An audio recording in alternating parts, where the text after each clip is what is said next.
Gun park వద్ద తెలంగాణ ఉద్యమ అమరవీరులకు నివాళులర్పించిన కవిత ఈ సందర్భంగా బీఆర్ఎస్ పార్టీపై తీవ్ర వ్యాఖ్యలు చేశారు. తన రాజీనామాను మరోసారి కౌన్సిల్లో ఆమోదించమని కోరిన కవిత గన్ పార్క్ వద్ద కవిత మీడియాతో మాట్లాడుతూ మరొకసారి తన రాజీనామాను కౌన్సిల్లో ఆమోదించమని కోరినట్లు తెలిపారు. నైతిక విలువలు లేకుండా ఎలా కొనసాగుతామని ప్రశ్నించారు. తెలంగాణ రాష్ట్ర సాధన కోసం అందరం ఎంతో కష్టపడ్డామని, కానీ తెలంగాణ ద్రోహులంతా అప్పటి టీఆర్ఎస్ పార్టీలో చేరడం వల్ల ఉద్యమకారులకు తీవ్ర అన్యాయం జరిగిందని విమర్శించారు.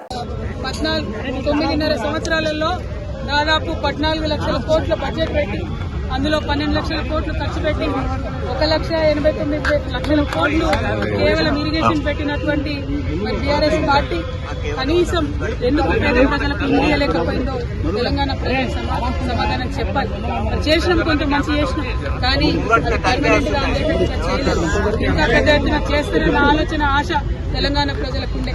బీఆర్ఎస్ పార్టీ నుండి ఇవాళ ఎంతో మందికి ఆశలు అడియాశలు అయిపోయినాయి. ఆశించినటువంటి వారందరం కూడా ఇబ్బంది పడ్డటువంటి పరిస్థితి. గౌరవాన్ని ఆశించినాం, గుర్తింపును ఆశించినాం. జనవరి 26 నాడు, ఆగస్టు 15 నాడు, జూన్ 2 నాడు ఒక తామ్రపత్రం ఆశించారు. అంతకు మించి మా ఉద్యమకారులు ఏం ఆశించలే. కానీ వాళ్ళకి ఎన్నడూ గుర్తింపు ఇవ్వలే. ఐడి కార్డులు అడిగితే ఆ గుర్తింపు ఇవ్వలే. వాళ్ళని కాదని కాంగ్రెస్ పార్టీని గెలిపిస్తే వచ్చినటువంటి కాంగ్రెస్ పార్టీ కూడా గత 2 సంవత్సరాలుగా మరి ప్రజలను, ఉద్యమకారులను, మహిళలను, ముఖ్యంగా నిరుద్యోగులను విపరీతంగా మోసం చేస్తూ వస్తున్నాయి.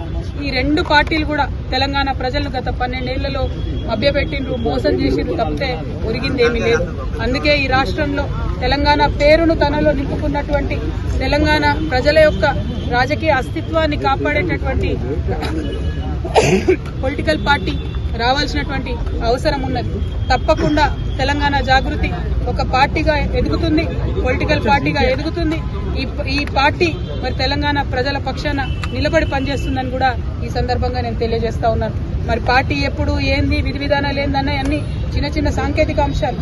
కానీ రాబోయే అసెంబ్లీ ఎన్నికలలో తెలంగాణ ప్రజల పక్షాన నిలబడి పోటీ చేయడానికి, నిలబడి వారి యొక్క హక్కులను కాపాడడానికి, ప్రజల పక్షాన పనిచేయడానికి తెలంగాణ జాగృతి ఒక శక్తిగా ఖచ్చితంగా చట్టసభల్లో తిరిగి అడుగు పెడుతుందనే విషయాన్ని ఎటువంటి అనుమానం లేకుండా నేను ఇవాళ తెలియజేస్తా ఉన్నాను. నేను ఆహ్వానం పలుకుతా ఉన్నాను ఆ లెఫ్ట్ పార్టీ సోదరులకు, మావోయిస్ట్ సింపథైజర్లకు, మావోయిస్టులకు, ఎవరైతే మనుగడ సాగించలేకపోతా ఉన్నారో, ఎవరైతే కొత్త రాజకీయ శక్తులు రావాలి ఈ రాష్ట్రంలో ఆలోచిస్తున్నారో, ఎవరైతే ప్రజాస్వామ్యబద్ధంగా పనిచేసే పార్టీ రావాలనుకుంటున్నారో రండి. ఒక ఆడబిడ్డగా నేను ముందడుగేస్తున్నా, నాకు మద్దతు ఇవ్వండి. నేను మా విద్యార్థి లోకాన్ని పిలుస్తా ఉన్నా, ఇంతవరకు ఫీజు రియంబర్స్మెంట్ రాని మీరు పిడికిలు బిగించండి, జాగృతిలో చేరండి, పోరాటం చేయండి. మా నిరుద్యోగ యువకులకు నేను పిలిపిస్తా ఉన్నా, మీకు ఒక కొత్త రాజకీయ వేదిక వస్తుంది. మీ పక్షాన నిలబడి కొట్లాడడానికి, ఉపాధి అవకాశాలు కల్పించడానికి, మీకోసం పనిచేయడానికి ఒక కొత్త రాజకీయ వేదిక ఈ రాష్ట్రంలో రాబోతా ఉంది. అందరికన్నా ఎక్కువ మా ఆడబిడ్డల్ని కోరుతా ఉన్నాం. ఒక ఆడబిడ్డగా తెలంగాణ రాజకీయ అస్తిత్వాన్ని కాపాడడం కోసం, మన ఆడబిడ్డల హక్కులు కాపాడడం కోసం నేను ముందడుగేస్తా ఉన్నాను. నన్ను దీవించండి, ఆశీర్వదించండి, నాతో పాటు నడవండి.